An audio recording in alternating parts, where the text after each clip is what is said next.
Hello పిల్లలు, ఎలా ఉన్నారు? ఈరోజు ఒక మంచి కథతో మీ ముందుకు వచ్చాను. ఒకప్పుడు ఒక ఊర్లో శ్యామశాస్త్రి మరియు అతని భార్య శ్యామల అనే పేద పేద బ్రాహ్మణ దంపతులు ఉండేవారు.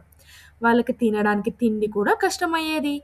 వేసుకోవడానికి సరైన బట్టలు కూడా లేవు. ఒకరోజు శ్యామల అంటుంది, "ఏమండి, మీరు విద్య నేర్చుకుంటే మన జీవితం మారుతుంది అండి" అని చెప్పగానే, "సరే నేర్చుకుంటానని" శ్యామశాస్త్రి అంటాడు. అలా తర్వాతి రోజు శ్యామల వెళ్ళి పక్కవారిని అడిగి వచ్చి 4 కుడుములు చేసి ఇస్తుంది శ్యామశాస్త్రికి. అతను వేరే ఊరికి బయలుదేరుతాడు విద్య నేర్చుకోవడానికి.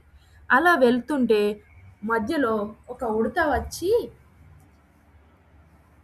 "నేను విద్య నేర్పిస్తాను. నాకు ఒక కుడుము ఇవ్వని ఉడతలాగా తవ్వుతున్నాడు చూడు" అని నేర్పిస్తుంది. అలాగే వెళ్తుంటే ఒక గువ్వ కనిపించి ఇంకో కుడుము తీసుకొని గువ్వలాగా కూర్చున్నాడని విద్య నేర్పిస్తుంది. అలా వెళ్తుంటే జింక కనిపించి జింకలా పరిగెడుతున్నాడన్న విద్య నేర్పించి వెళ్ళిపోతుంది. మిగిలిన కుడుము తినేసి ఇంటికి బయలుదేరతాడు శ్యామశాస్త్రి.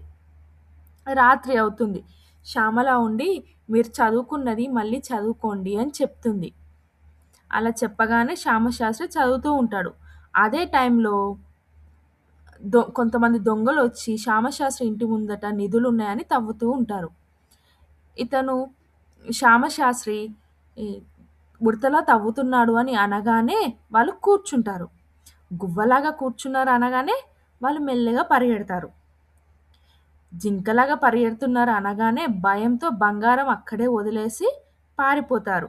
మరుసటి రోజు శ్యామల బయటికి వచ్చి చూడగానే ఇంటి ముందు అంతా బంగారం ఉంటుంది.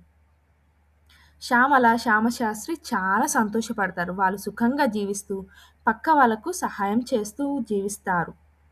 దీంట్లో మోరల్ ఏంటంటే, విద్య ఉంటే భయం పోతుంది, మంచి బుద్ధి ఉంటే జీవితం మారుతుంది. మీకు ఈ కథ నచ్చింది కదా? థ్యాంక్